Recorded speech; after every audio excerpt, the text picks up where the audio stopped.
Hi friends, ఇప్పుడైతే mutton biryani ఎలా చేయాలో చూసేద్దాం రండి. నేను 1/2 కేజీ మటన్ తీసుకున్నాను. శుభ్రం కడిగేసి కుక్కర్లో వేసుకొని 1 స్పూన్ అల్లం వెల్లుల్లి పేస్టు, కొద్దిగా పసుపు వేసుకొని 1 గ్లాస్ వాటర్ పోసుకొని 3 విజిల్స్ వచ్చే వరకు వేయించుకోవాలి. తర్వాత మ్యాగ్నేట్ చేసుకోవాలి. దాన్ని అలా బిర్యానీ మసాలాలన్నీ వేసుకోవాలి. ధనియాల పొడి, జీలకర్ర పొడి, గరం మసాలా పొడి, పెరుగు అన్నీ వేసుకొని మనం మ్యాగ్నేట్ చేసి పక్కన పెట్టుకోవాలి. కారం కూడా వేసుకొని సాల్ట్ అది వేసుకొని ఇప్పుడు ఆనియన్ వేయించుకున్నాను నేను ఆయిల్లోను.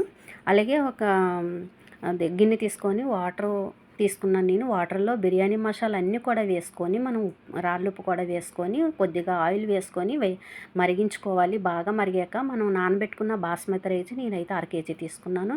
ఆ రైస్ వేసుకొని మనం 75% ఉడికేటట్లు చూడాలి. అవి తీసుకొని నేను మ్యారినేట్ చేసుకున్న మటన్ ఉంది కదా, మటన్లో వేసుకొని మనం